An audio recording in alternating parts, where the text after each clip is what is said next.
Okay, so second take.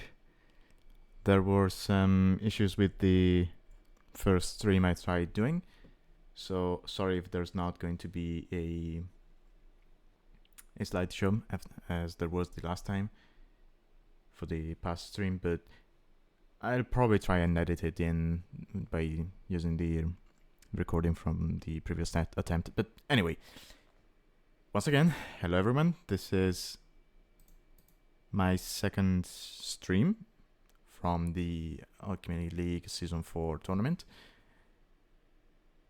We are going to be watching two sets this time. The first one is going to be Loliet, also known as Leon in the Discord, and the other one against GurasTobbyBufas. And then the other one is going to be the Otter one against Flying Mouse. Now, both Loliet and Guras are 1700 high. They're between high 1700 and mid 1800, I would say. So it's a quite balanced match. Otter one, he is in the 1600s, and I think Flying Mouse, he's around 1500. Actually, we can check real quick.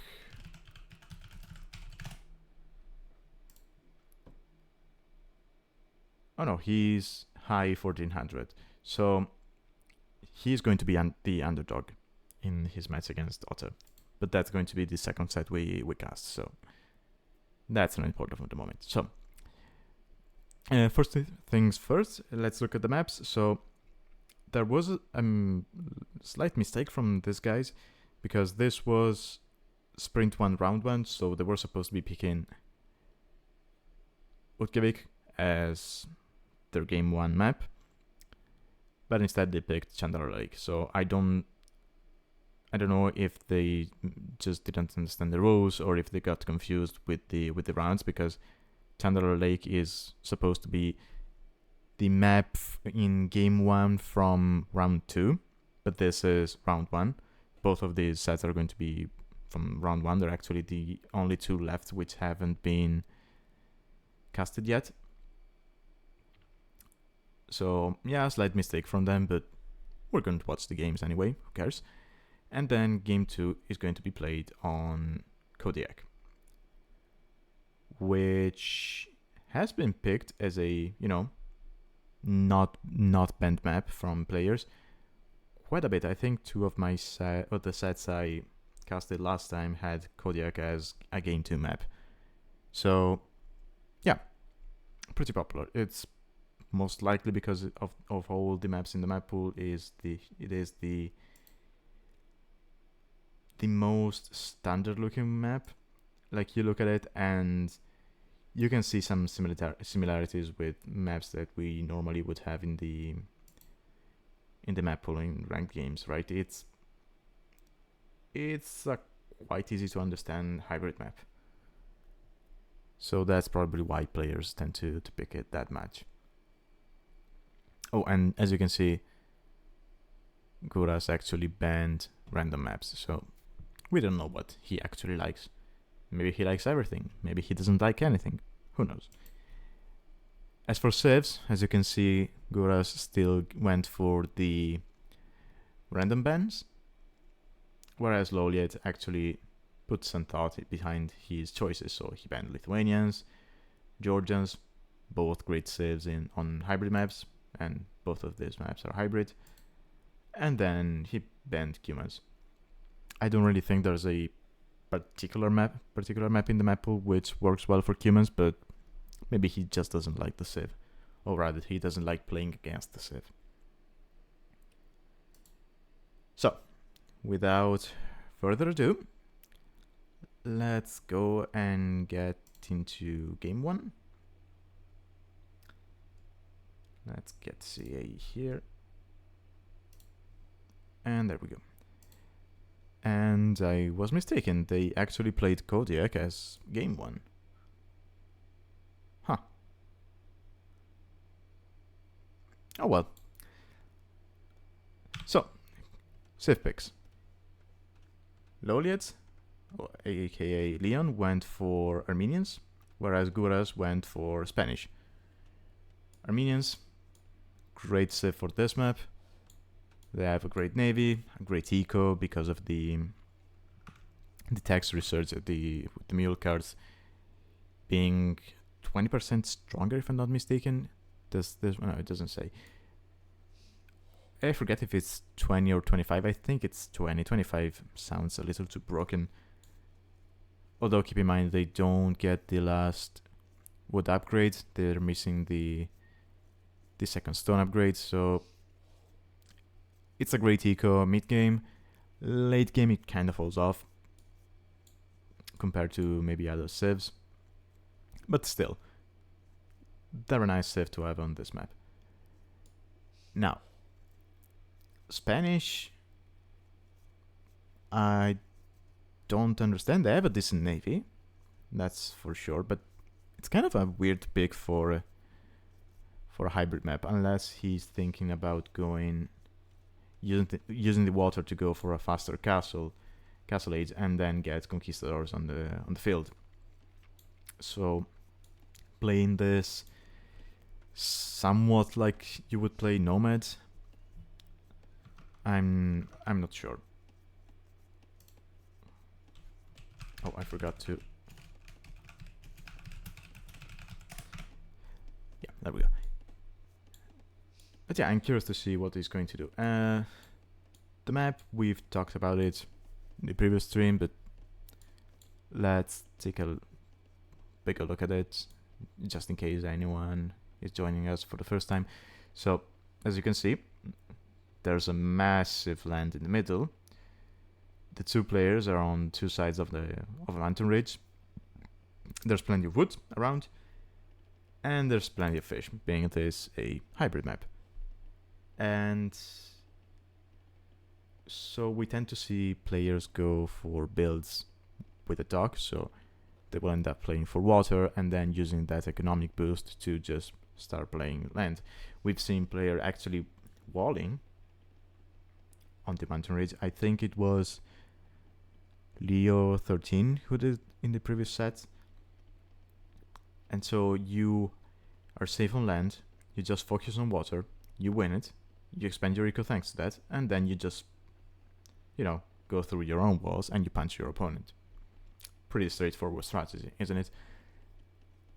Now, what differs from, your average hybrid maps is the fact that here you're not going to have an easy time getting a boar, because on these Alaska maps, which is the theme of this tournament, you don't have boars, you have these bears, which are called bears, but in actuality they are basically iron boars which were reskinned. So as you can see, plenty of attack, so they will be killing your villagers, and plenty of armor, so killing them is not going to be easy. We see now Lamarcus actually getting one, and he lost a villager. I'm not sure if he lost it to that specific bear, but as you can see, Guras has no eco KD, so he Lolit lost this to a bear. Who's being attacked? Oh, trying to go for the Sif, for the Vilpic, but quick walls from Guras. That's nice to see. But yeah, as I was saying, these bears, they're scary, but the thing is they're on defensive stance, so they will follow you when you shoot them, just like normal boars would do, but they will not follow you all the way to your TC. Meaning that they will go back after, I think it's 6 tiles. So if you're smart about it, you have to microbit, but if you're smart about it, you can just keep a villager outside of their range, and so they'll just go back and forth until they die, and so you can take the meat. The downside to that is that you do not get them to your TC, so you either build a mill or, as I believe Lamarcus is going to do, unless he already did it and I missed it, because it's close to the dock, And this is actually... Oh, sorry. Who was under attack? The eagle? Oh, just 2 eagles. Okay, no, he's not doing it. So what I was thinking is, because you're close to the dock, you take the food, and then instead of having to walk all the way to your TC, you just click with your villagers on fish, so the meat they have in the hands magically transforms into fish, and you drop it off at the dock. And had he done that... Oh no, he didn't use the meat from the board to go up, so never mind. I mean, it would have probably helped him get up a little bit faster, but we're not sure. But yeah, that's actually quite interesting thing he could have done. Ooh, he has no loom though, so this barrack is going to get denied. The eagle might get the pick. No, it won't. And oh, he's going for a militia. I didn't notice that. So this is interesting. He's going for militia. He's not going to fight water because he's still making villagers. He's not going up to feudal anytime soon. So yeah, I think he's actually going for a fast castle using, you know, a little econ water to give himself a boost. And then just go, not even fight water, just go fast castle into conquistadors. Now, I wonder if he's going to actually castle drop him, or if he's just going to drop the castle at home and be safe about it, but this is interesting. This is different from what we've seen. Hello, Cookie Pirate. How are you?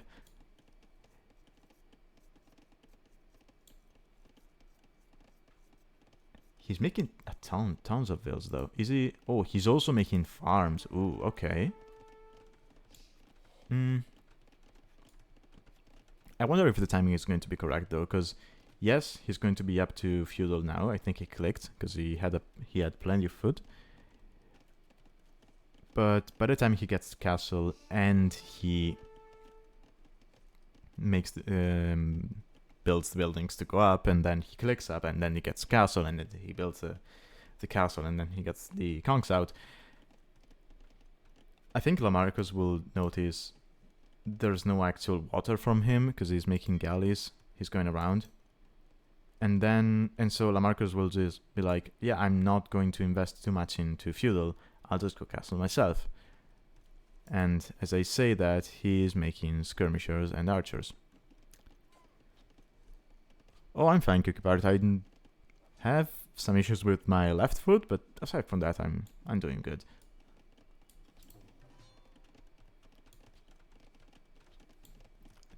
But yeah, this pressure from Guras has been very nice. I don't think he's gotten any eco kill. No, he killed a unit, but I think that's... Oh, he still hasn't killed a single fishing ship. I mean, these should be free kills, especially with Armenians, because you shoot 2 projectiles from your galley. And he is walling as well. He's walling, making a blacksmith market.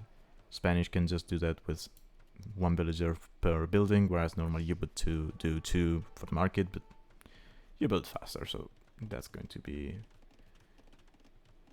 quite easy. And then he's going to be making houses to wall him out. Oh, this happened last time as well. A bear just attacking the hare. You go, buddy. But yeah, he's going to wall out these archers who are still missing fletching, so they're not really a threat to him. He does have loom. He clicks castle. And by the time he gets there, he's going to have the stone for a castle. And he's got a decent eco setup. He'll probably need a couple more farms to get to keep up villager production and conch production, and he's going to need to get to gold, but he's walled. He's safe. He lost water, but he doesn't really care because he's got this. But now he's on a timer, right? Because he needs to make this work. He needs to do enough damage to make the fact that Lamarcus won water pointless. Otherwise, Lamarcus is going to have a huge econ water. He could actually add some more docks, and he's going to be up in a moment. I think he's only missing the buildings. Yeah, building the blacksmith. He has the archer range, so that's going to be good. And now I don't know about his line of sight, but I mean, you have to know. You're against the Spanish, and they're going to fast castle. You have to be expecting conquistadors, and I think he really is, because he's making skirmishers to protect from those. Also, Armenians have a very good monk tech tree. I think they get everything. Yes, they do. So he could keep the first 2 or 3 conquistadors at bay with skirmishers, and then just go monks, or go double archer range skirmishers, I guess. So this is going to be an uphill battle for Guras. I like the strat. Maybe he was a little bit too late to castle, but yeah, let's see how it evolves. Let's see this guy get shot. Oh no, okay. He's probably gonna get in here, but don't like the tower. Don't really need it, honestly. I mean, you're building a castle here, just go for this woodline instead, but sure. And now conks are out. But 20 seconds from castle age. Once he gets there, fortified church, which aside from the monks could actually work as a defensive building, because they have 6 range, the same as conks. So conks are not going to be able to threaten those too much. The same way they cannot threaten TC too much. I mean, they can shoot your villagers on farms from outside the TC range, but that's it. I'm not sure why he got crossbow. Oh, because he switched to crossbow production instead of skirmishers. Okay, that makes sense. University, because you do want to get ballistics if you're trying to shoot these guys down.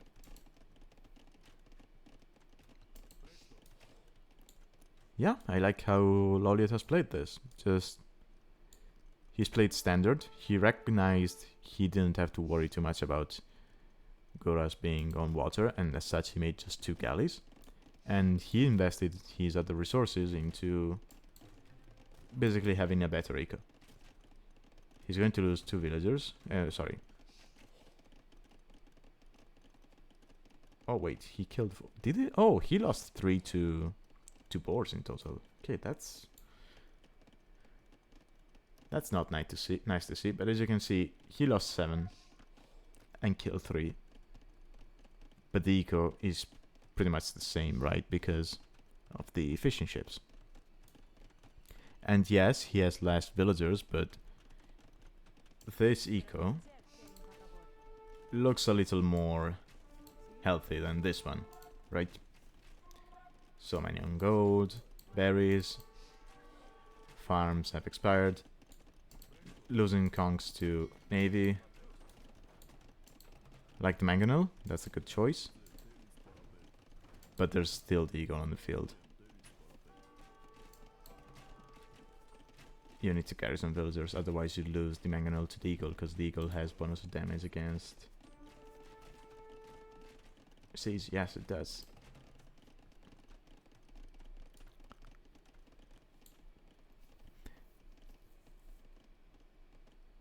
Lamarcus, did he complete the university? He's completing it now. He has the rest for ballistics, so I guess we're going to see that coming in a moment. No? Okay. Fortified church. Free relics. Free relic because of Armenians. Making a monk is going to be nice against the conks. I would like to see him expand his fish eco. You know, Guras has nothing on water, so it's literally free safe eco. I understand it's not going to be going through your mind when you have to deal with conchs on land, so you're not going to be thinking about stuff which actually requires your attention, like making extra docks. But it's still something I would like to see. This castle,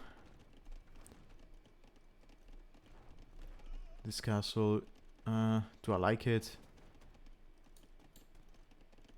Gives him a good foothold, but doesn't really deny that much aside from this stone, but I guess he has some in the back. No? 2 stones here. Oh no, so okay, that's his main stone. Okay, I like that castle then, if it goes up. Do I think Armenians or Georgians are the better of the 2 mountain royal sets? Okay, so I personally prefer Armenians, just because I love infantry. And I think overall their playstyle suits me better because they're also good on water and I love water maps.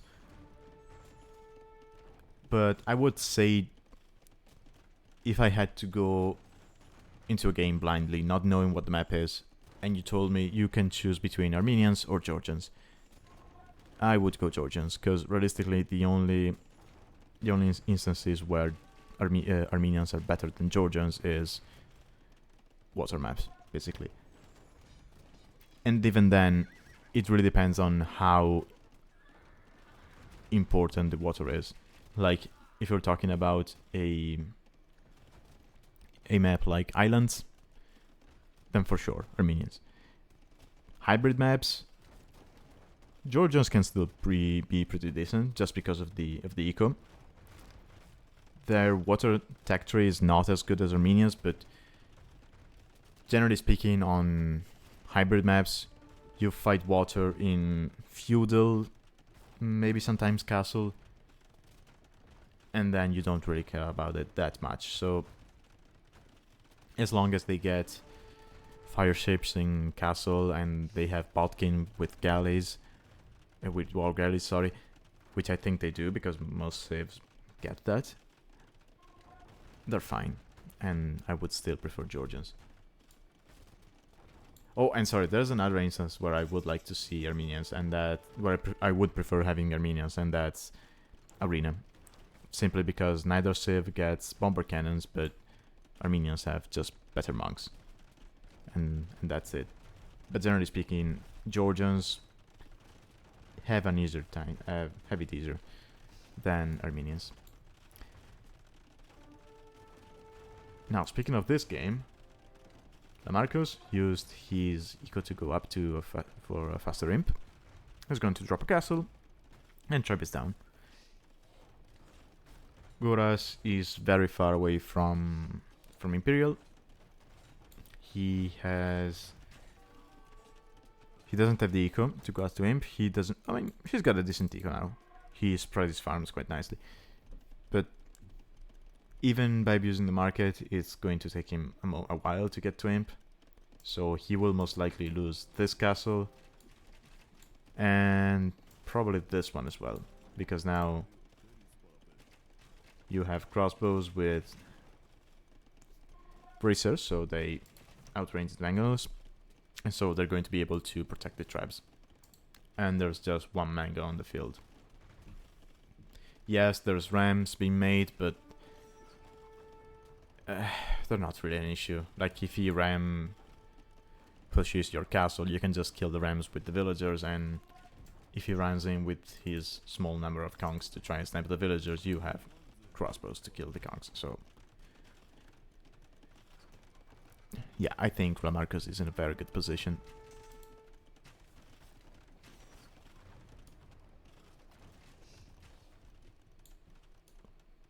Oh, he added the dock. Nice. Maybe he could add some fishing ships. Did he get gill nets? No, he didn't. That hurts. And he's going to lose this free relic, but who cares, really? He's got a healthy gold eco. He's got plenty of gold, actually. Nice. I mean, this castle is going to stay up for a moment, but Guras is going to run out of stone quite quickly, and Lamarcus can just keep making traps, right? And the moment he gets to like 5 traps, you cannot out repair that. If I'm not mistaken, it takes 9 villagers to out repair a trap, a single trap. And I mean, I guess this castle counts as uphill, so it's going to take less damage, so it's probably 8 would probably be enough, but he has just 5 here, so this is going to go down. Is he missing any university tech? I don't think he gets... Yeah, he doesn't get siege engineers, so... Oh, he's really missing... Oh, he's missing chemistry, so probably he should be getting another university. And he's making a unique unit, which is going to shred Kongs. I would probably still prefer Arbalaster, because this unit is strong. Where is it? But it has 1 less range than Arbalesters, so it's still going to outrange Kongs because of the Bracer, but that's just by 1, whereas crossbows will outrange them by 2. So yeah, I would still prefer Arbalester. And he has the eco to the resources to get it, right? So I would like to see that. And maybe more traps to better push. Guras. Oh, he's still in castle. He's going to play the long castle game. Look at that. He's getting the armor upgrade for no knights. He's getting forging for no melee units. He's... Okay, he's making knights now.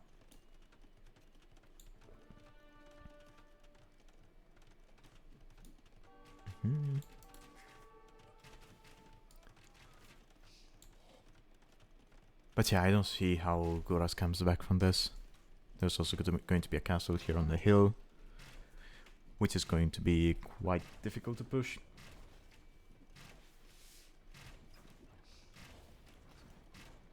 There's 3 traps. Again, I would like to see more traps.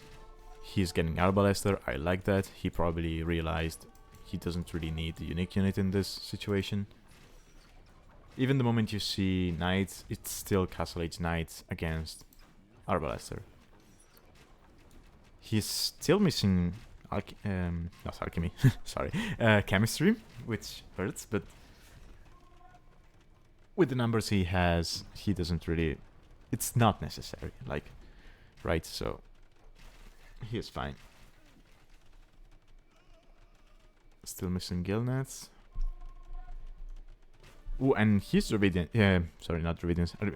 Armenians. So he could actually just make a couple of Dromons and pressure his eco from the seaside while doing it from the land as well.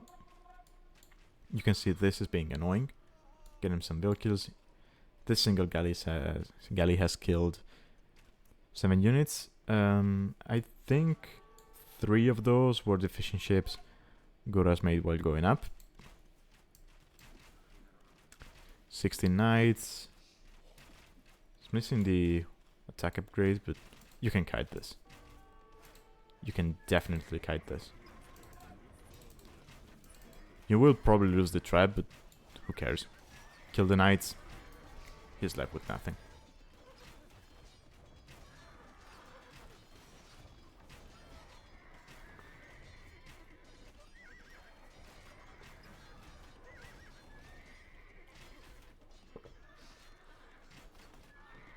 Yep, and there's the GG.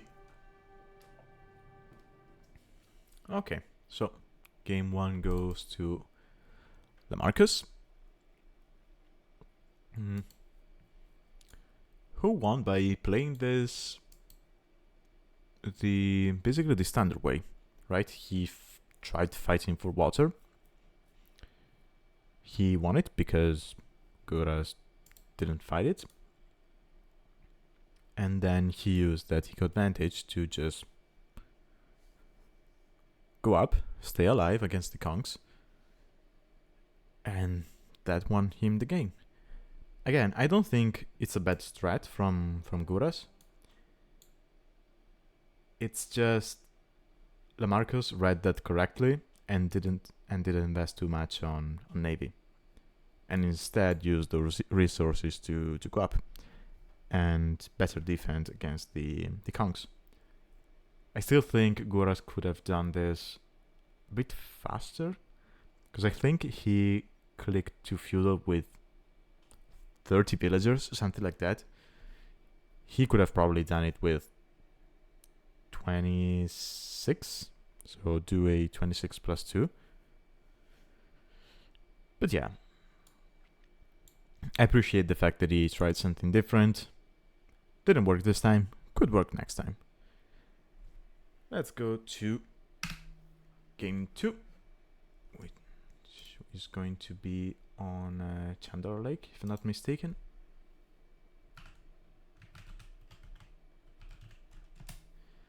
Marcus, we got this one.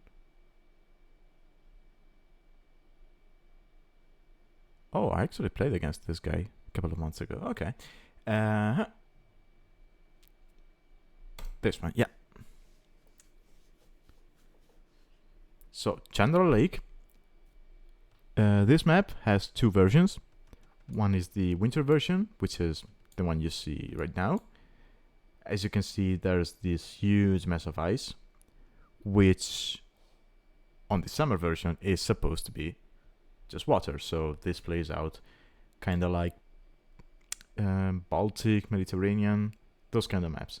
The only difference being that on Baltic and Mediterranean, you're on the opposite sides of the lake, or well, in that case would be the sea. But in this case, you have the lake on the side, and then the 2 players face each other on land. Now, as you can imagine, the way the map generates dictates a completely different playstyle, because, or rather strategy choice, because here you don't have the depth fish, so you can build mills on this ice and take the shore fish. There's also a bear here. I think there's another one here as well. Yes, but you're not going to be making any navy. I don't think you can build a dock on this ice. I think I tried it and you cannot. But of course, if it's the summer version and there's water, you're going to be making ships. So that's a little difficult. And that's some difficulty when you have to pick your civ for this map, because you want a civ which can be good both in both versions of the map. And for that, Guras thinks Persians are a good choice, whereas Lamarcus is going for Dravidians, which is interesting because Dravidians, kind of like Armenians, they are a infantry and navy civ. They get good arbalesters as well, and they basically their only weakness is cavalry. I would add that Armenians are also quite weak with their siege, but they have strong monks, whereas Dravidians, they have meh monks and good siege. It's also discounted, like Dravidians get a wood discount on their siege. I think it's 33%, something like that. Anyway. Hello, Crusade Sergeant. Welcome to the stream. Now, neither player is going for the fish yet. I'm not sure why. Have they actually scouted it? Yes, Guras knows about it. And So, no, Lamarcus actually doesn't know about it. He's going now. Okay, so he knows about the map. Okay. That was my only fear. He's going to see this bear, which is not going to attack him for the moment. Quick reminder, he lost 3 villagers to bears last game, so let's hope that doesn't happen again. And Guras, he is going for militia again. He drashed in the previous game, and he's going to drash again. Okay. As Persians, is he going fast castle again, or?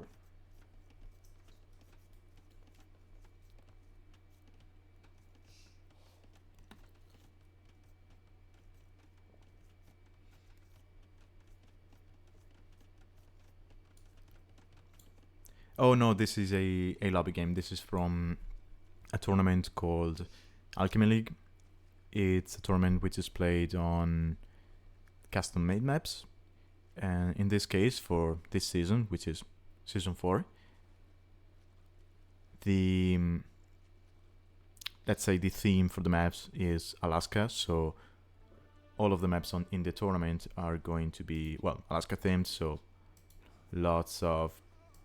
Oh, there goes a villager. Is it going to be 2? Is it going to be 2? No. There's going to be a lot of snow. The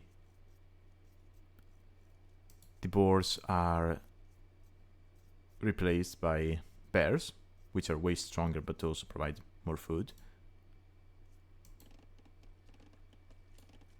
And generally speaking, there aren't that many resources on the maps. Oh yes, I'm rewatching. These are recorded games. I don't think there is any live game ongoing today from the tournament. Might be mistaken though.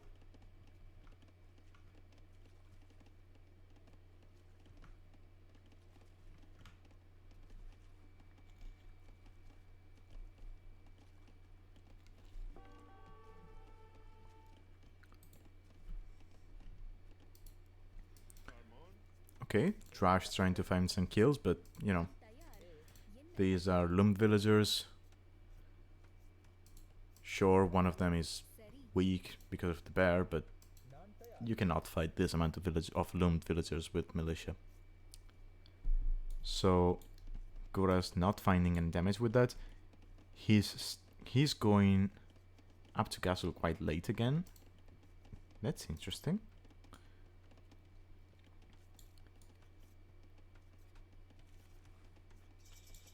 But he's taking the bear. He didn't lose anything. Oh, he actually lost a villager to the bear. Trying to get in here, but... I mean, it's militia. He's not going to be able to do that. And... Ooh. Lamarcus going for a stable. Okay, that's... I like that, because you know these villagers are going to be exposed. You know your opponent is not up to feudal yet, so... There's not going to be spears on the field. Yeah, sorry, Sergeant. I think there was an issue with my connection for a moment there. It should be fine now, I hope.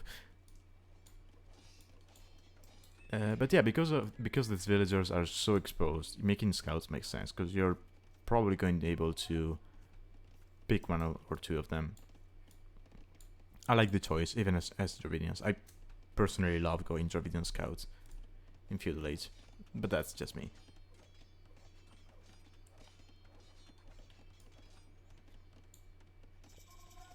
And Guras coming forward with villagers as well? Probably he probably wants to trash this, but I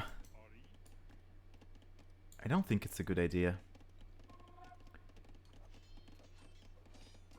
He also didn't get... He's not getting men-at-arms. So, realistically, I mean, this tower does nothing in the first place. And if Lamarcus sees that he has enough villager... Okay, he doesn't know about that.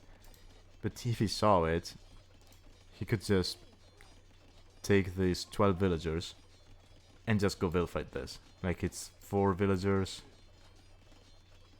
and 4 militia. You win that. Well, now, because of man-at-arms coming in, you cannot win that, but he's going to see the tower. He can just wall like this. Or make his own defensive tower here, and he's going to be fine. If he reacts in time. Yeah, make houses. I think that's still open. Yeah, okay. Good reaction. So both of these players are between high 1700 and high 1800. I think they're both 1790 at the moment, but their highest elo from both players has been around 1850, 1860. Oh, and I missed this. Okay, you're trying to hit the wood line with the scouts, but really, just go here. I mean, he doesn't know about the mill, but you have to imagine he's going to shorefish as well. And if you're not sure, just send one single scout there, and then if you don't see anything, you just send the scout back, and if you see villagers, you send the other scouts out there. Because I think you cannot. No, you can build palisade walls on this terrain. I'm sorry. Just remember seeing that. So Guras just keeping his tower pressure on, okay. He's actually going to be... He could be up to castle, realistically, if he... Oh no, he's making too many villages. If he unqueues like 10 villagers, or even all of them, he could be clicking up to castle in a moment.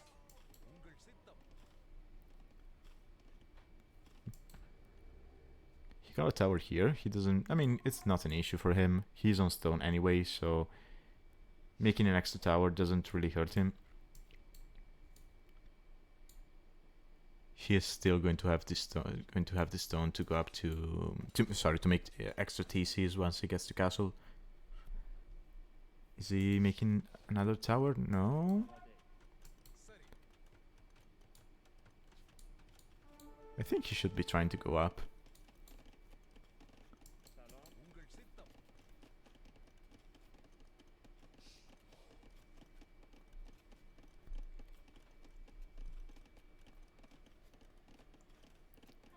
Yeah, Sergeant, that's... breaking a specific elo is not easy. Like, sometimes it will take you even a couple of years just to gain, like, 100 elo. And then, I also believe it depends on the map pool. Right, I recently hit 1750 myself, but then... That's because there was the passage as a map in the map pool. And that really plays into my strengths. So... that really helped me. If I went back now to the ladder, I would probably drop down to 1650, something like that. But yeah, elo is hard to break, is hard to maintain. It's a mess. Okay. Okay, Loliet just going all in. Saying, this is my town, get out of here. And he's up to castle, and again, Guras could have been up like a couple of minutes earlier than him. But instead, he keeps queuing vills. He's been pushed off stone by... And yeah, and Lamarcus wins game 2 as well.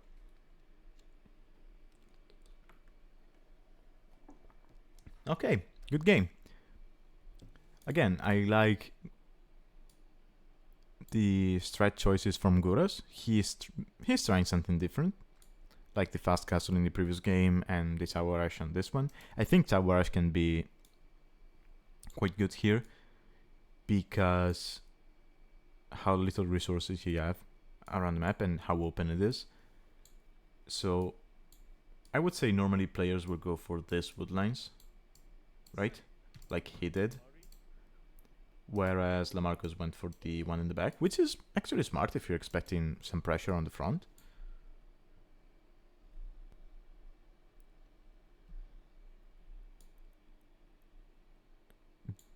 Because he was then less vulnerable to a tower rush. I mean, imagine if he went for this wood. A tower here would have been amazing. But because he went for this one and he walled correctly, like you would like on maps like, let's say, African Clearing, this tower basically did nothing. He could just drop this one and chill. So I like how Lamarcus has been reacting the proper way in both games. And I mean, in the end, that's what gave him the win. Nice. So let's go take a look at the draft from the other set that we're going to have a look at.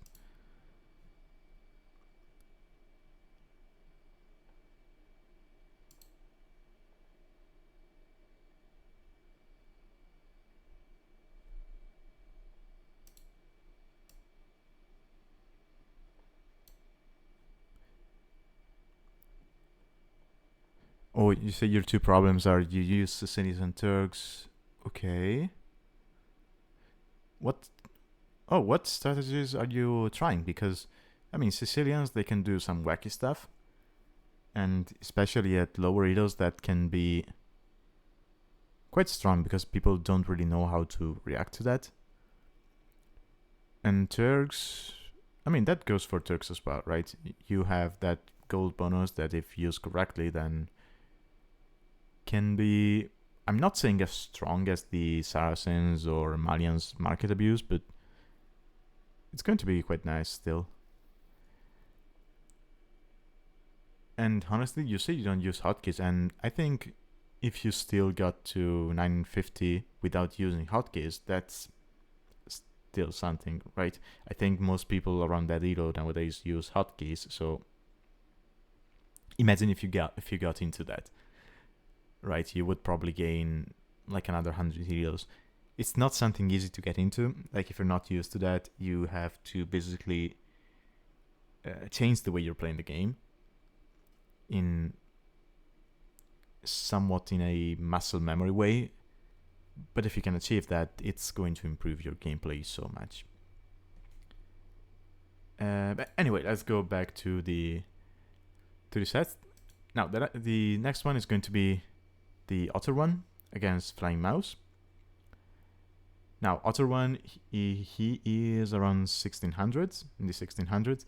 Flying Mouse, he's a little bit lower. He is in the 1400s. He's close to 1500, as you can see, but still quite not there. Now, as the map draft, as you can see, map 1 is going to be, game 1, sorry, is going to be on Utkivik, the map of the week. And then game 2 is going to be on Denali. As for bans, Flying Mouse banned Kodiak, Chandler Lake, which is the one we just saw, and China Hot Springs, whereas the Otter one chose to ban Kenai Peninsula, which I believe we still haven't seen in any of the sets. Maybe someone played it in round 2, I'm not too sure. He banned Yukon Gold Rush and Columbia, also known as Smiley Face. As for civs, we have Georgians, Cumans, and Bohemians as bans from Flying Mouse. Georgians, amazing civ. I can understand that ban. Cumans, it's the second time today we see them banned. I still don't understand what people are banning them for. I'm not sure. And Bohemians. Bohemians, I don't think we've seen them in any sets up to now, but I'm guessing it's a ban for Utkivik, right? Because of the nomad nature of the map. Maybe he didn't want to deal with any castle drops into Hussite wagons. Or maybe it's for Denali, because I think I saw someone go Portuguese monks on Denali. Maybe he doesn't want to deal with Bohemian monks. I don't know. As for the Otter one, Spanish and Armenians, amazing saves when Nomad is in the game or Water is in the game. So it makes sense. I think Spanish have been banned in most sets, if not every set. Well, they weren't banned in the previous set, but that's because they got the map draft wrong. So game 1 was not Utgevik. But I think other sets where Utgevik was game 1, Spanish were banned. Armenians could work on Utgevik, so yeah, that's a nice choice. And same goes for Berbers. Sorry. Berbers can work on pretty much any map. I don't think they're going to be top tier on any of the maps in our map pool, but at the same time, Berbers can be scary to play against, right? If they can get to castle with a pretty safe eco and they just start spamming knights, that's going to be hard to stop. So I like that as a ban. Get a scary save out of the way and just play your game. So just one moment while I load the game. So Utgevik, this one.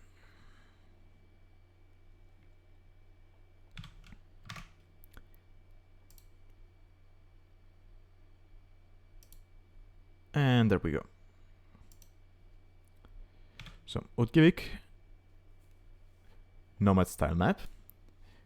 There are different generations of the map. This one, I believe it's the winter one. So there's going to be ice here. No deep fish, plenty of shore fish, and, well, the bears. As you can see, there's basically no wood lines on the map. But there's some forest bushes and tons of deer. Like, let's see if I can click them all again. Like this much deers. 129 for a total of 18k food.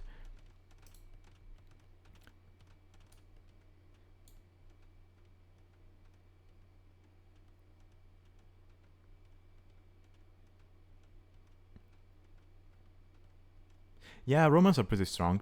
They have a very good eco because of their bonus. So they play well at basically any level.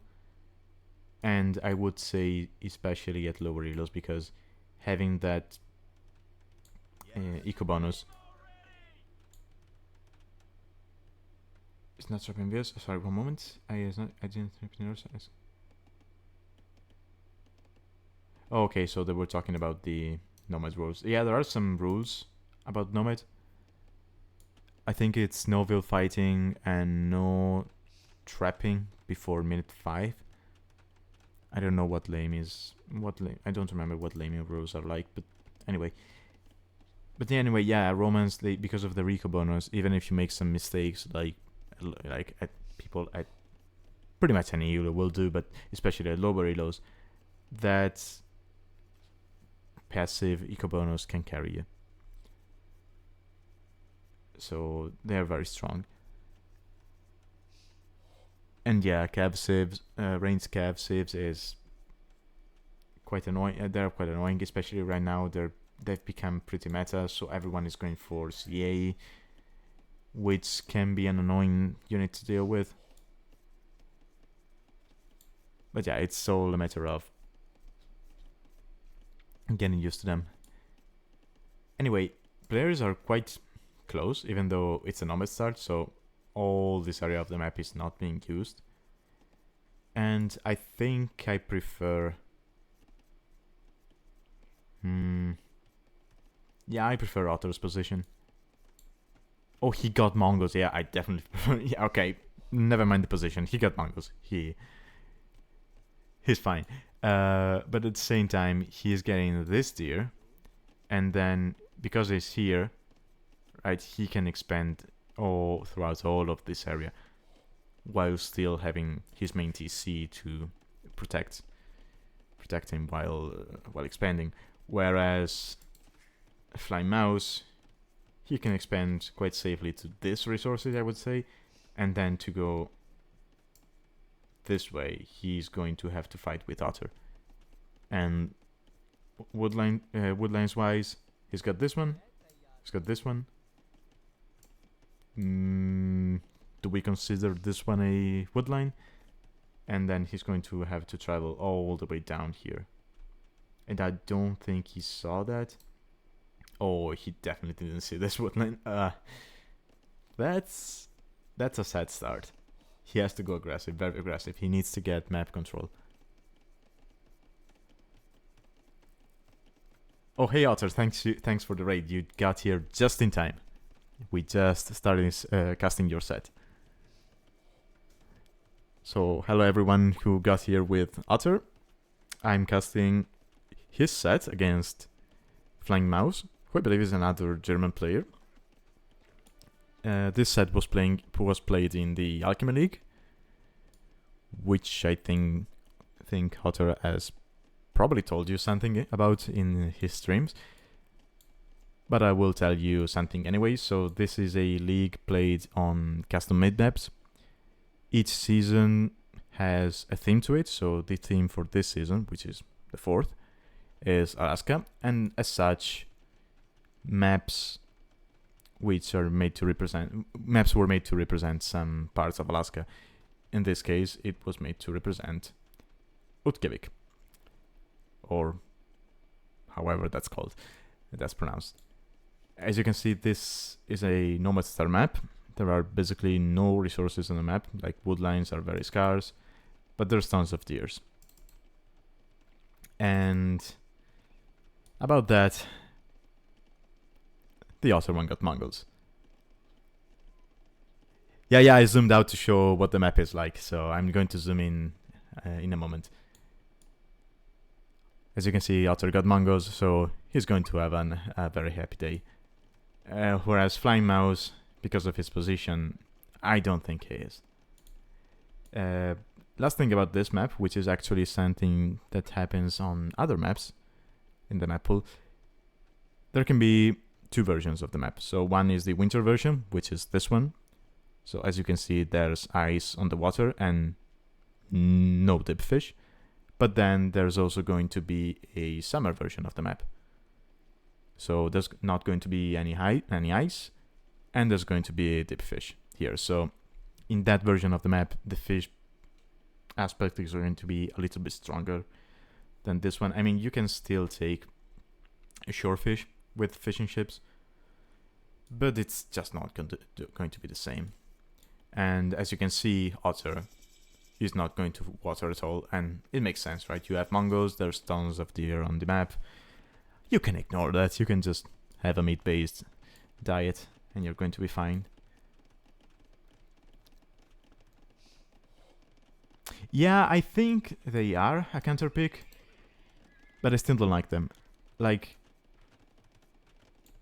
if you're planning on countering the CA, like a CA play from Mongols, then good luck making golems work in castle, because both Mangudai and normal CA can just kite them, right? My golems will just die to that. If you're thinking about countering the Step Lancer play with camels, I mean, again, good luck with that. Mongols can just make a mix of camels and Step Lancers, and because of the horrible pathing we have in the game, I think that's going to win against pure camels.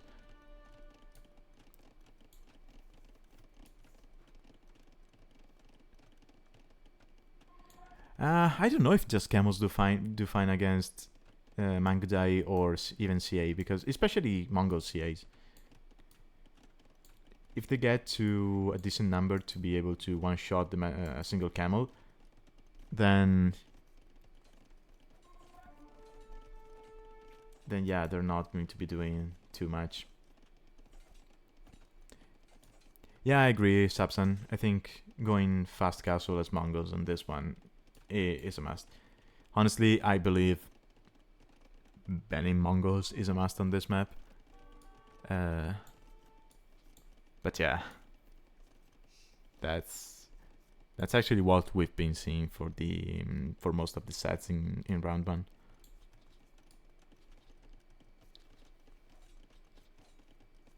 Yeah, blue base is very, very, very sad. Like, once he gets through this one wood line, he's not going to be having any wood whatsoever. And I don't know if you saw that, but if you did, I understand why you're pressuring him in feudal. I mean, you knew he's up there, so even if you, let's say you think there's just one wood line around here, you know you need to keep the pressure on this side, so you will end up starving him. I don't know if that's what you were thinking, but if it was, then it was a good raid.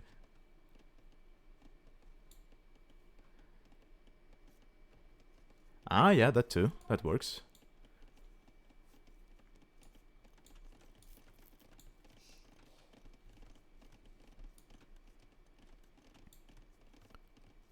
Oh, he is making a fire. But he should know you're not on water, right? He didn't see he didn't see a single dog, so why is he making a fire? Huh. Okay, he's holding up. I mean, he lost 3 vills. But he's killing your archers. Oh, please tell me the fire goes down to the spears. Okay, no, it doesn't. He has skirmishers now, so he's going to be able to counter your archers. And ooh, he actually has more food. Oh, well, that's because he's taking the shorefish, okay. Let me see. Is Otter still going for hunt around the map? No. Huh. I'm surprised you weren't. Okay, you have an extra milk. Oh, you went for the one in the corner just to be sneaky. Okay, yeah, I like that. Because you know he's on scout, so you want to stay out of sight.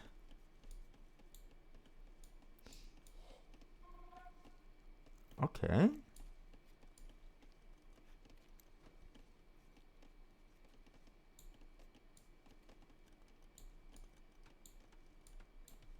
I mean, he kinda stabilized with the skirms, but again, he's on a timer. He needs to somehow beat your army and get the hell out of here.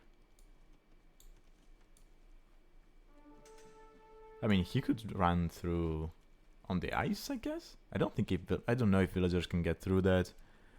They can go like this way and then, you know, just sneak past the bears and make like a lumber camp down here, which you would see anyway.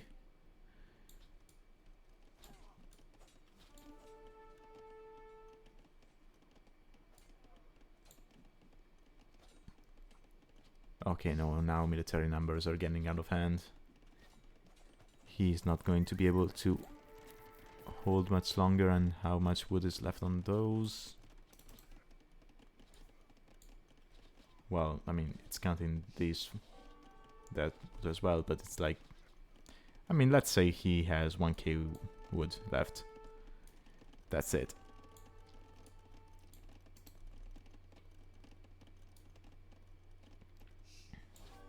Oh, okay, this is huge. I think you can shoot this one down. Yeah, you can. Okay, no, you don't. Oh. Oh, that's sad. Now, imagine if you went this way and to kill his vills. tower coming up to protect some wood. Like 300, 400. And the gold, I suppose, but yeah, this is going to be a slaughter. The other one has killed 10 villagers and lost 0. I mean, if you look at the total KD, it's still in favor of Flying Mouse, but yeah, the eco KD speaks volumes. Making a market, probably to buy his way up, but Otter with just, you know, a better eco, he is going to be up faster anyway. Actually, as I say that, he sells wood and buys the... Oh, he also sold stone. I don't think he needed to sell stone, but sure, why not?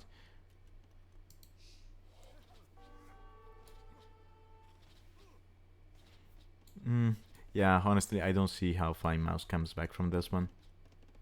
He's getting closer to resources for castle. But, I mean, he's going to have the resources for castle, but he's not going to have the resources to do anything in castle. And that's the biggest issue. He also just invested into fletching. And if he didn't, he would be up to castle already. He lost his only food eco, which was shorefish. I mean, he's adding... Correction, I think he will add a mill here. But that's exposed.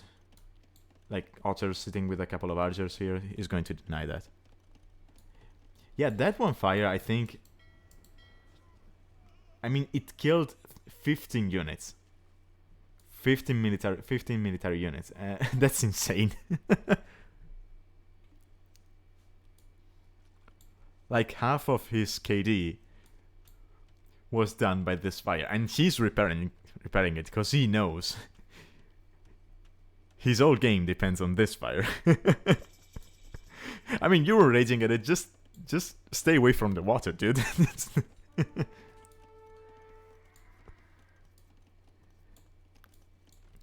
But yeah, Otter is in castle. He's going Step Lancers. He has an health eco. He could also add TCs if he wanted to. Not sure if he knows. Do you see any good spots on the map to add additional TCs? Not really. I mean, probably here you get the stone, you get the wood. Ooh, running underneath towers with crossbows. Yeah, I mean, Siege Workshop makes sense instead of additional TCs.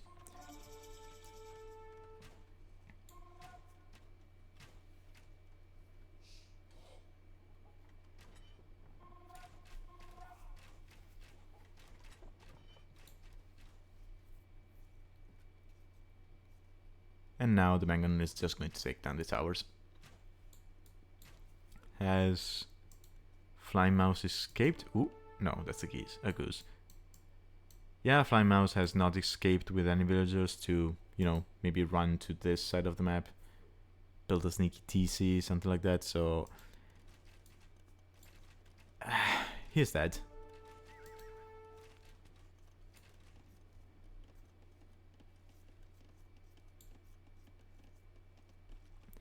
He's got plenty of stone, but that's not going to net him anything.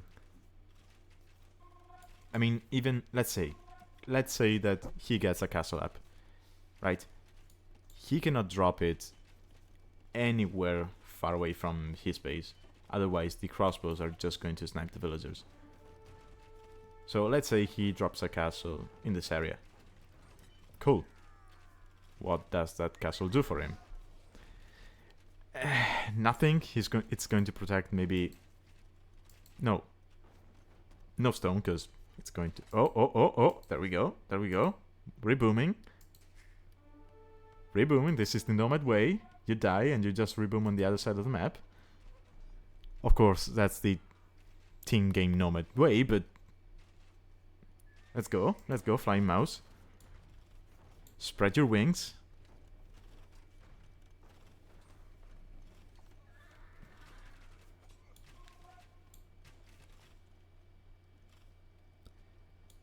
show Otter that flying is a better skill to have than swimming. Come on. But no, this is over.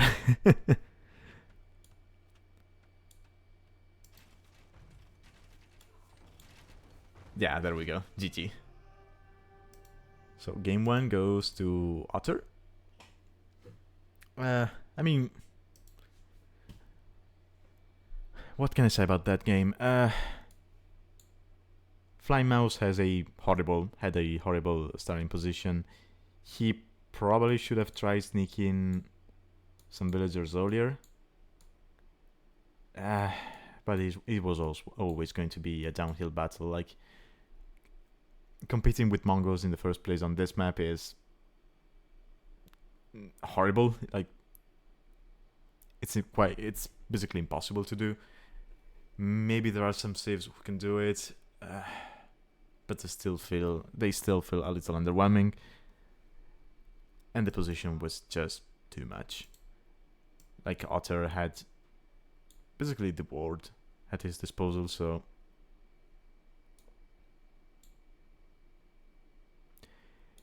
yeah, I understand wanting to counter pick. It's just, I think against Mongols you're going to die or to be in such a disadvantage by the time you get to the counter, which basically nullifies your counter, right? So yeah, I'm not a fan of that.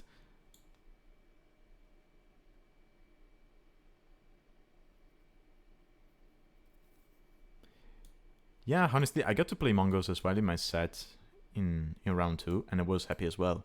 It just feels like, on this map, it feels like you're just engaging easy mode. And that's it.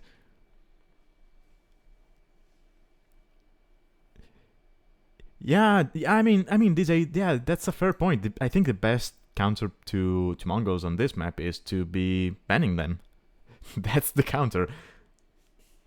And trying to go for a civ which you feel actually comfortable with and can actually work on this map. Like, we saw Koreans, we saw Japanese. I think you won with Goths, if I'm not mistaken. Yeah, you could also play Mirror. I mean, he probably didn't want to play Mirror because of the elo difference. Like, he knows he's the underdog, so he has to try something.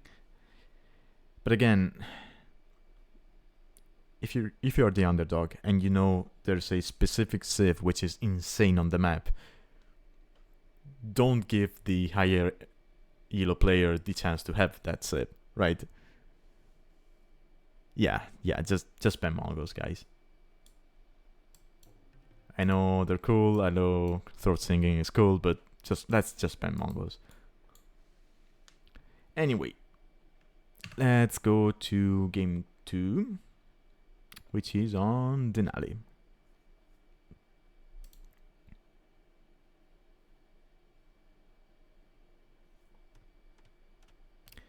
Now, Denali, I'm gonna zoom out again, just for Otter's pleasure. Denali, this is, in my opinion, the most cutthroat map in the map pool we have right now. Like, there's this glacier in the middle with geese on it, so it, in some ways, it kind of plays out like Ghost Lake in that sense. There's relics up here, and unlike Colombia, they're not protected by monks, so you can go up there with units and take, well, not units, with monks, and take them. There's some deers with the cliffs, but I'll be honest, I don't think I've raged as much in my life as when I tried to push deer through these cliffs. Like, in my tests, I just gave up. There's boars, well, bears around your base. Each player gets 2. As you can see, 1 and 2 for Otter. And then the only wood you have access to is this. Just the one around your base. There's no other wood on the map. And around here in the cliffs, there's some stone. And then down here you have gold. That's it. Now, granted, it's going to be a little hard to push your opponent because you're not going to have an easy time pushing uphill against the TC. It's a little sad that there's no douching option on this map just because of the hills. So yeah, you delete your TC, good luck putting it in range of your opponent. You're not gonna be able to do that. And so so that's a strategy that's not going to work. As for strategies which can work, I think we saw, and I probably mentioned it, I think we saw someone go Portuguese monks in one of the previous sets. And I mean, that can make sense.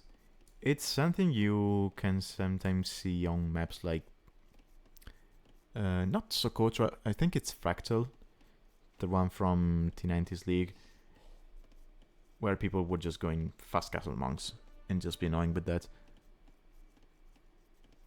But aside from that, I don't really know what's the proper meta here. Yeah, Otter, I can see why they would go on raising about the map. I actually showed this to Ray. He loved it. It's the kind of aggressive and crazy map that he would like. So I'm actually going to try and practice with him, but yeah, Cookie, I can see why people would not like it. I think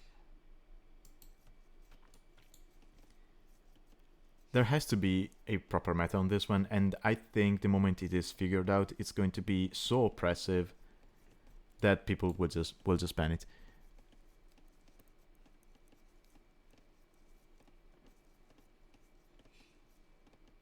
Yeah, it looks cool, but honestly, I'm just gonna ban it for the rest of the tournament. Eco KD, Flying Mouse lost a villager to the bear. Yeah, we've seen people lose villagers to these things. I think in the previous set, one of the players, the one who actually won the set, lost 3 villagers in a single game to one of the bears. Yeah, Otter, I can see that, but at the same time, I think after a couple of rounds, people are going to figure those out. And I think there's not going to be as many bear kills as we've seen up until now. I think by sprint 2, people are not going to be losing villagers to bear. Now that I've said that, I can predict I'm going to lose like 8 villagers to a single bear in a single game in round 2, but that's beside the point. Okay, Otter is going up with 21 villagers, so 22 pop. He's taking his second bear. Is he done with the berries? No, not yet.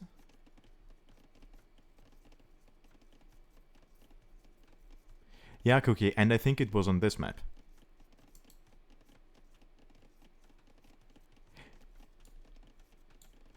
Yeah, Otter, I was actually thinking about, at a certain point in the game, when you know you don't want to take bears anymore, let's say you're going archers, do you just kill any bear you see, just to be sure? Because you might want to leave them alive, just in case your opponent comes that way with villagers.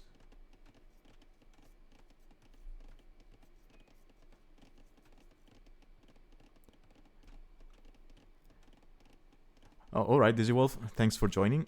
Have a good one.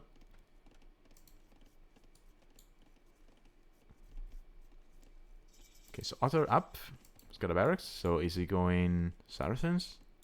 Archers? Well, I mean, of course he's going Saracens. Yeah, archers. Why is he running? Oh, he got hit before. Oh, militia. Okay.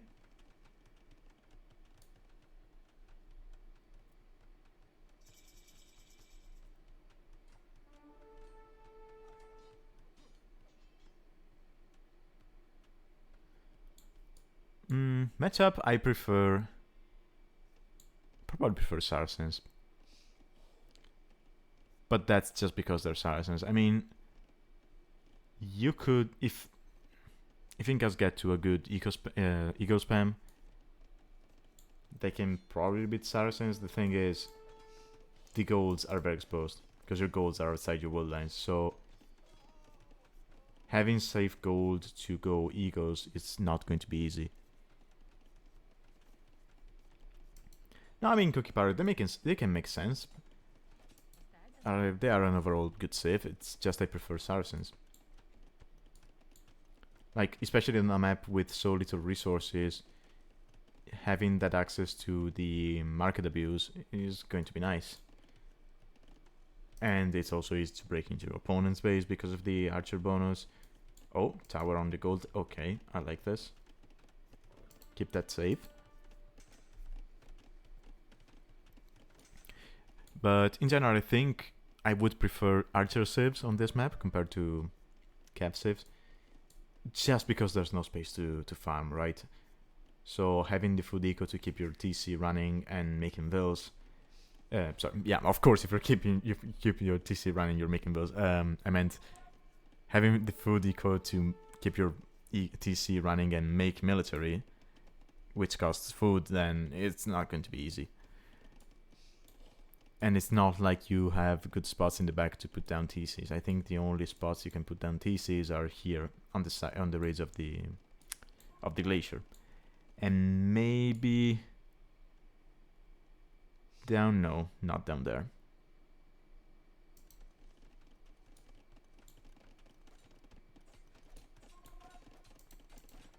Yeah, Otter dropping the market. He's cheap market, going now to farms. He still has 7 on food. I mean, he still have berries around. Well, not for long, but that was enough to transition into farms. Blacksmith, okay, probably to get the upgrades for the skirmishers. Actually, where are Otter's archers? Oh, they're sitting at home. Okay.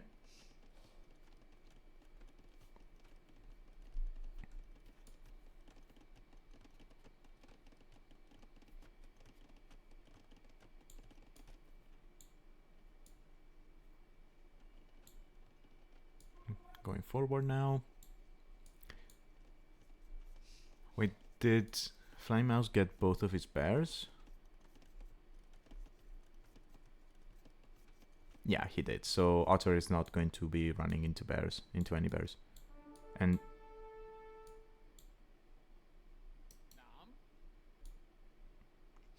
okay.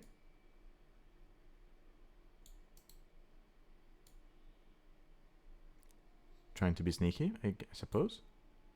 Oh.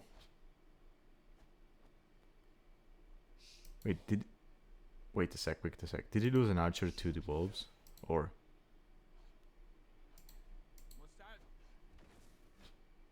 No, he didn't. Okay. For a moment it looked like he did.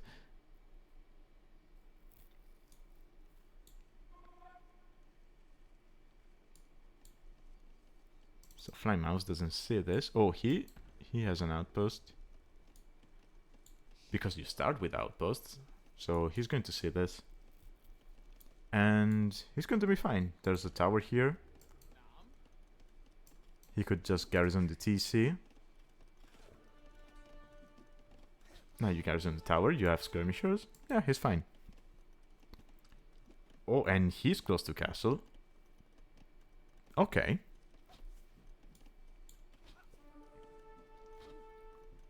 Otter, he's abusing the market. As you can see, he sold the stone to go up. And Flying Mouse is up. And now, as I said earlier, I think if Incas can get into eagles, it's going to be nice. And as long as he keeps his gold safe, he could easily do that, because yes, there's no space for farms, but eagles to begin with are cheap on food, and they're even cheaper with Incas, so he could manage that. he will need to be careful about walling around and keeping his base safe from the Saracen's archers. But yeah, he's going to be up 1 minute earlier than Otter, so if he can make a decent amount of eagles, and he's making eagles, he could probably make that count. He's going on stone. Not sure why. Otter is still making archers, which can be scary, because yes, eagles are nice against crossbows, but in castle, once you get to that critical number of crossbows where you can basically one-shot eagles, it's still going to not be easy. Oh wait, he's going man at arms. Oh no, Otter is going man at arms. Okay. Okay, he is thinking about the eagle switch. I like it. They do get supplies. Yeah, they do. I would have probably preferred knights, just because you can then catch up to the eagles.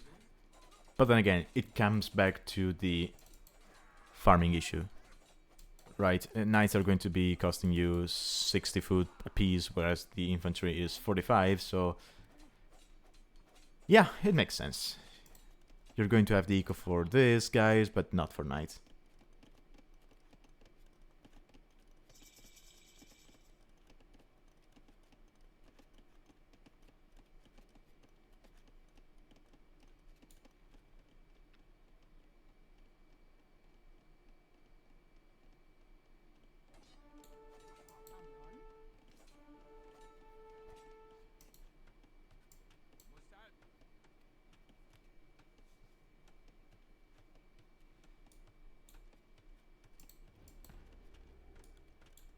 Okay, so Flying Mouse opting for a tower defense. Well, a little late for that. And he stopped making units. Making siege workshop, probably going into scorpions. Those should deal well with both the swords and the crossbows.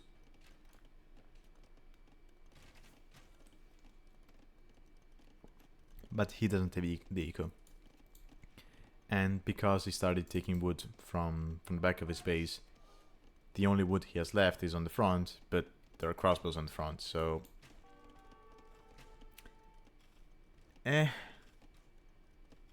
kind of a similar situation to game 1, really.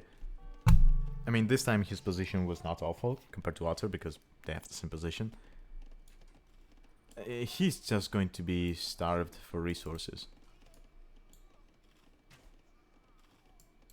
I mean, Eco KD is actually quite similar. I didn't notice that. Huh. I mean, he did get an eagle raid here a little while ago, but these eagles are not getting in. Oh, crossbows taking hits from the tower. Oh wait, was that a mango shot? Wait. It doesn't look like it is, but no, okay, it was just the tower. Villagers killing a wolf. Okay, he's got enough stone for a castle, so I wonder.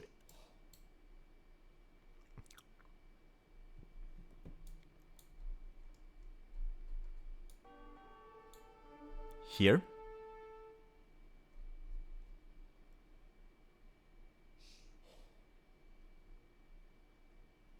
Why? I mean, I was about to say, I wonder if he's going to try to go for a desperate castle drop while the crossbows are in the back of his base. But no, we're getting a castle here. Why?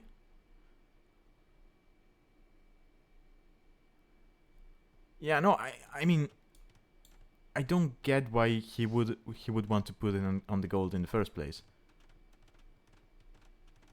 You could easily just make a couple of towers here instead of a castle. I would rather have the castle at home or offensively.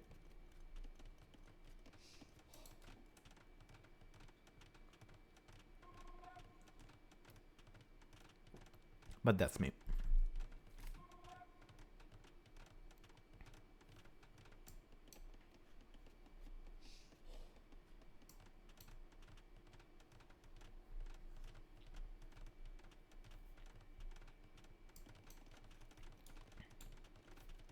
Otter with the second TC, okay.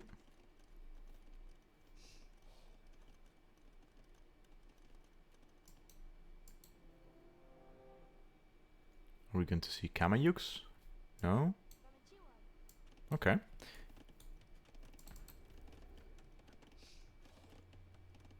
I'm not too sure I like this tower.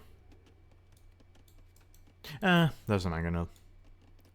I was just thinking Otter could just run here with a couple of crossbows and be annoying and take down the tower, but with siege helping, yeah.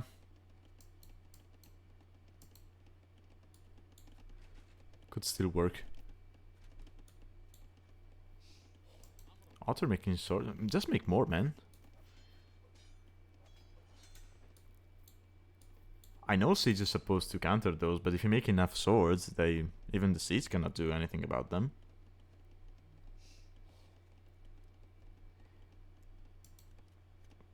Yeah, I mean, if you want to be sneaky, and look, and now he's making the towers as I suggested.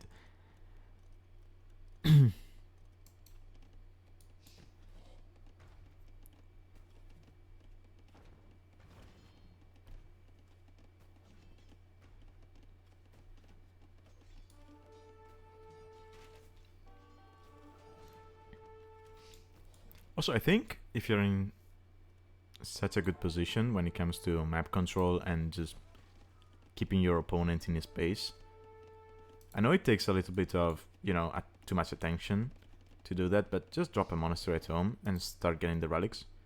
You can just make one monk and be done with it.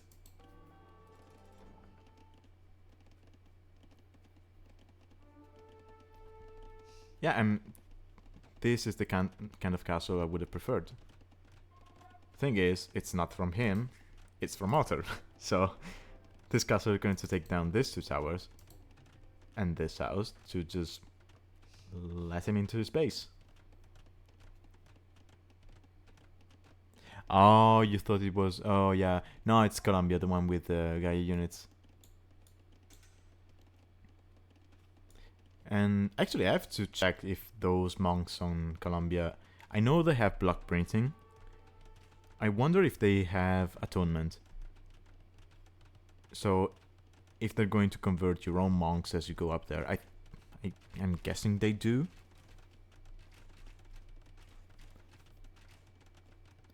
Yeah, I mean, it would make sense for them to have it, otherwise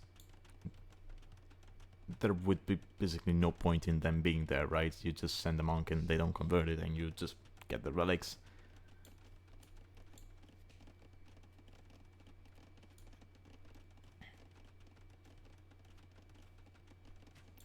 Oh, slingers. Okay. I mean, slingers in Imperial, when fully upgraded, they actually win against standard crossbows. Unless you kite with the crossbows, in which case I think the crossbows can just win. Well, not just kite, because they have the same range. I think if micro is involved, then yeah, slingers do die. But if you just run them into each other, the slingers will win against the standard crossbow. Oh, sorry, Arbalester in Imp.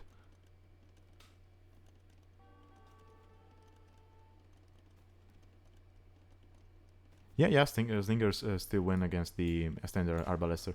Because they get to 6 pierce armor. So they get 4 damage dealt to them. And they have... Wait, let me guess, Slinger...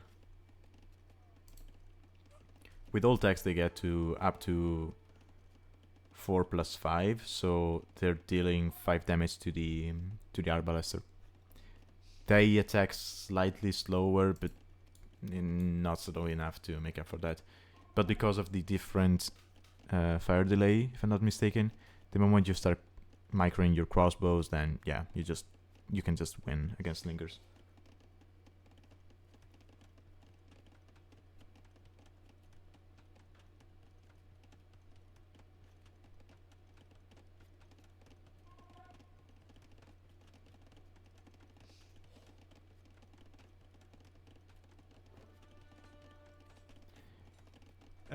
Yes, Otter. I think it was.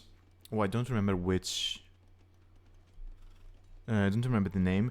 I think it was the map where it was also an Empire War start, and you had in the middle you had one section with gold piles, and another section with monks.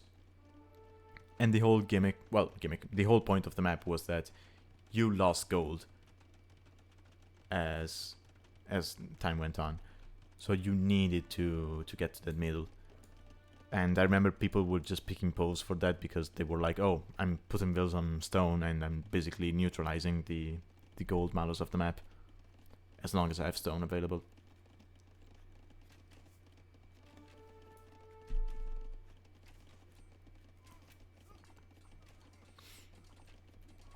Yeah, King of Ireland maps were good. I think the fact that you lost gold over time was a little bit too much. I mean, there was another one where you lost gold over time, but then if you deleted the hut, that effect stopped.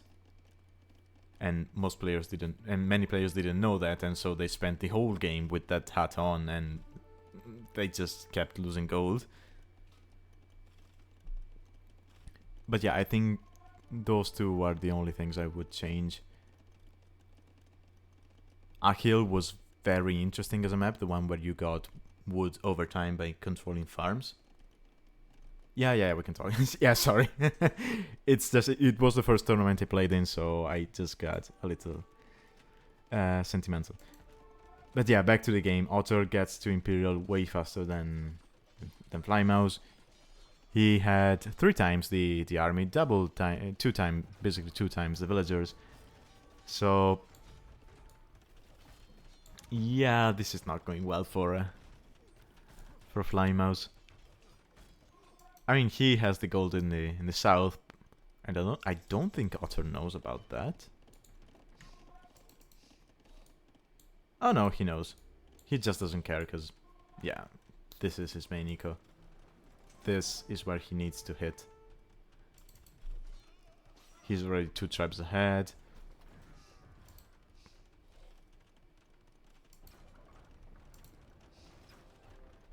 And Flymouse is making a trap from this castle, but at the same time from this one, so... I mean... Let's say he sends a trap here. It's going to be exposed, so even just crossbow... Well, he has long swords, so... That's not an issue.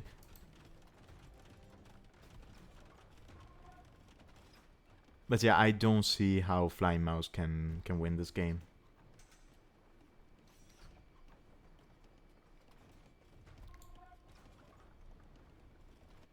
Like, he's making eagles, but he's lacking many blacksmith upgrades. Whereas Otter, he's getting his blacksmith upgrades for the longswords. He could just go into 2-handed swordsman if he sees, you know, a decent number of eagles. Yeah, I think Otter has got this. He got chemistry, right? Yeah, so he could even make bomber cannons if he wanted to snipe, you know, the siege. And honestly, I think Flymouse just fell apart after he saw his eagle blade got countered by the swordsman. And I wonder if that castle, instead of going up here, goes up in his base to secure, let's say, this gold. I wonder if that changes things, because then he still has gold access, and he also has a castle in front of his base protecting him. So I wonder if that would have made any difference.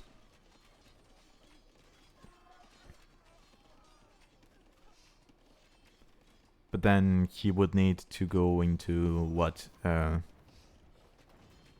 Skirm longsword himself to counter the crossbow longsword play from Otter.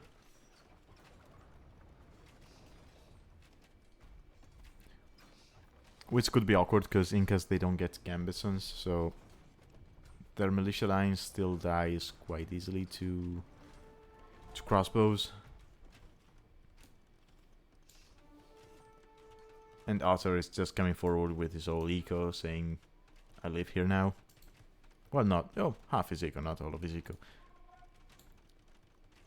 Are we going to see an outpost rush, or...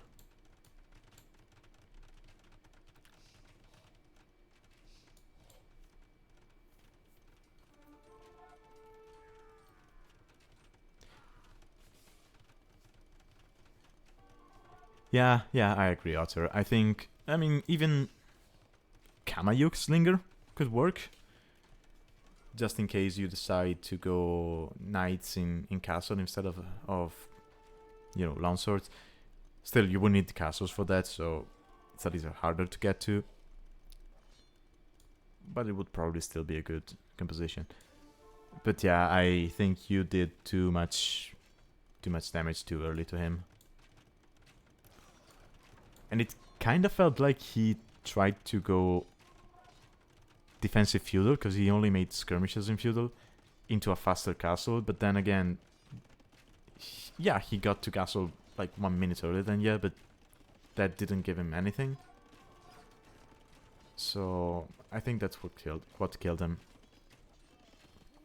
I don't think he needed to go fast castle. He could have just played standard feudal and take it from there.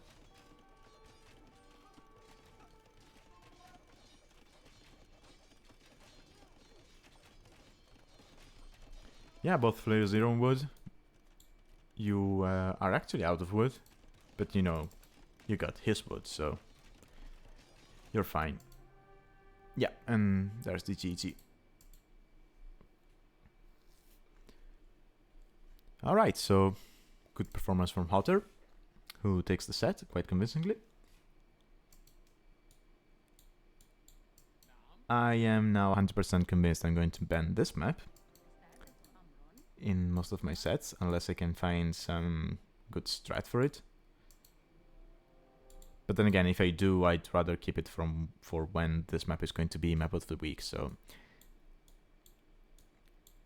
we'll see. Now, with this, I think all sets from round 1 have been sorry. All sets from round 1 have been casted, and I think Tech and Cookie have casted basically all of the sets which have been played in round 2 up to this point. Oh no, I'm kidding. Shikso just posted some Rex from his set, but I don't think I'm going to cast them now because I'm a little bit tired.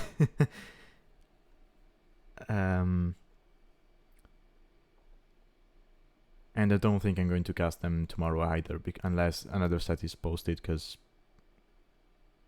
if I'm doing a stream, I'd rather do it for at least 2 sets, not just 1. Oh, you'll do it? Okay, perfect.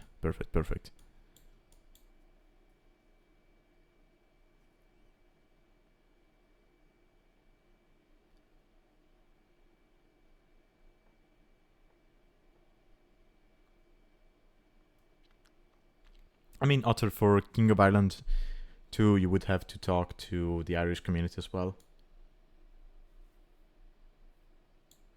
But from what I know, most of them are not very active right now.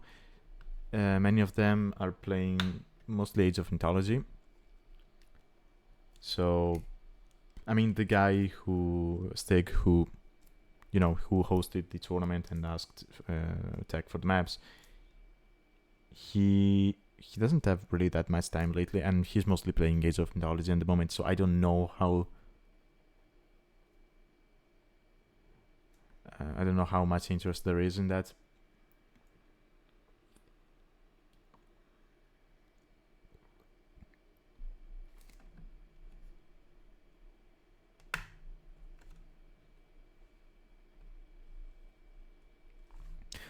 Oh, I don't know about monument resources. Like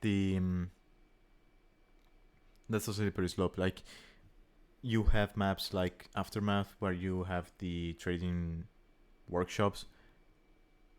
That can be a little bit too snowbally. I don't really like that as a mechanic.